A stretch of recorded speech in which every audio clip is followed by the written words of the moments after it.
My son was kidnapped in a white van. He returned, but something is really wrong with him. My wife was in tears watching him get ripped away into the van, knowing exactly what was going to happen to him next. But when he returned home, it was the worst day of my life. I wished he never came back. The day he went missing, we thought it would just be a normal school day. Jess dropped off our son, John, at school that morning, kissed his soft cheek like he likes, and reminded him to zip his jacket. But something was different. Jess was extremely late for a meeting, so instead of doing the usual drill where she walks him into the school, she dropped him off and waited in the car. She sat in the car with her cold fingers pressed against the vents for warmth and watched him walk across the empty yard to the school building. His hand reached the door to open it and she smiled and drove away. I'd heard her tell it a dozen times. I believed her. I told the police my part too, hugging him and calling him buddy, giving him a glass of milk and telling him I'd help him with his homework tonight. Thinking everything was normal, we all went on with our day. John was at school, Jess was on her way to work, I was at home. That was our morning. But the evening is when something started to go wrong. John always rode the school bus home. He'd usually arrive home before we got home from work. Lita, our neighbor, would meet him and let him in the house and watch a show with him until I or Jess got home from work. She was great, but Lita called me at 3:04. John did not get off the bus. The school couldn't locate him. He hadn't made it to class. I called the police at 4:15, just moments after I left work.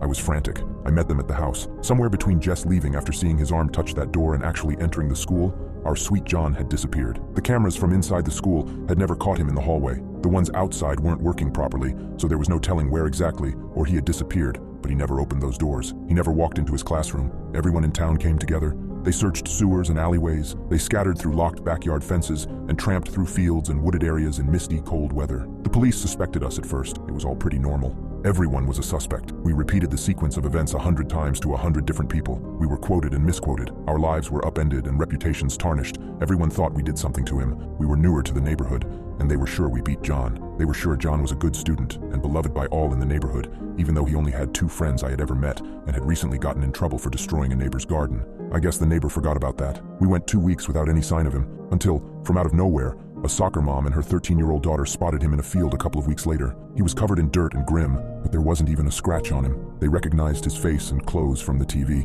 They said he was smiling, and when they asked him where he was going, he told them home. They offered him a ride, but he said he would walk. He took the soda they offered, saying he was very thirsty. They called the police and followed him as he walked, crossing roads and yards as he moved towards home. He made it home at 3:15 p.m. that afternoon, 2 weeks later exactly, with a caravan of cars and people following after him. Jess greeted him at the door. "Mommy," he said, before wrapping his arms around her. We both cried in that moment, but I wasn't crying for the reason you might think. The TV called it a miracle. The police chief, who was convinced that I had buried my own son outside town, even half-heartedly apologized after John told him about the bad man in the truck who had swept in and taken him at the school door. John wasn't short on details. They had arrested someone fitting the description within an hour. Some unfortunately named man, Gil Farabee, who looked a bit too creepy for his own good. He would confess before we got home with John later that night. After statements were taken and the hospital had looked at John and deemed him fine, we took him home. It was nearly 2 a.m. when we pulled into the driveway coming home from the hospital. Jess and I sat there for a bit waiting for him to speak. "I'm hungry," he said. Jess spoke first. "We are really glad you are back." "I'm hungry," John said again.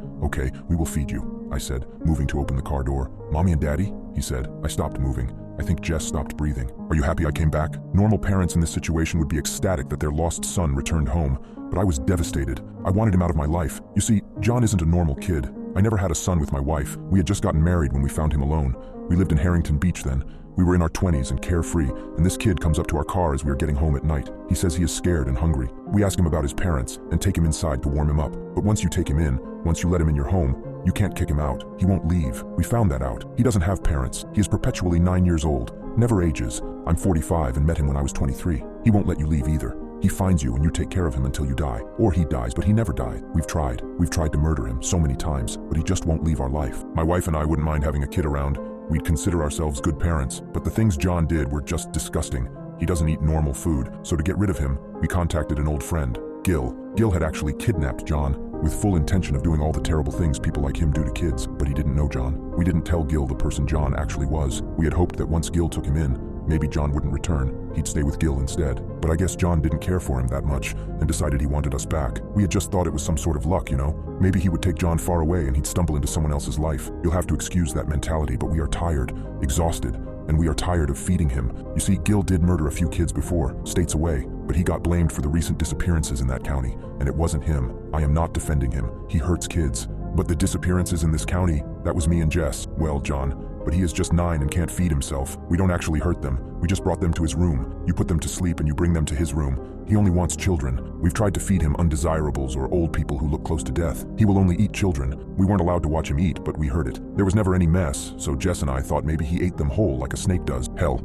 I have offered up myself. What happens if we run? He follows, everywhere. You can't get away from him. You'll be taking a shower in a stinky motel bathroom 9 states away, and he is there suddenly saying, "I'm hungry," over and over again, until your ears bleed. Kill him? He doesn't die. We tried. He heals himself and gets right back up. Lock him in? He gets out. Say no? Well, you never say no to John. I lived a full year of his torment once when I told him no. Every single one of your worst nightmares he knows. "I'm hungry," he said when we walked inside from the hospital. "Not today," Jess said. "It will draw too much attention. Tomorrow, I promise." John smiled and ran off to his room to play and sleep. "Good night, Mommy and Daddy," he yelled from upstairs. "I really missed my room." Jess and I looked at each other and sat on the couch. Flipping on the TV, we saw a panel of experts break the news about John being found alive, and pictures of our happy family filled the screen. Everyone was so happy he was back. It was a miracle. "I'm pregnant," Jess said. My stomach churned. We never got to keep them. Jess had just formed John's lunch.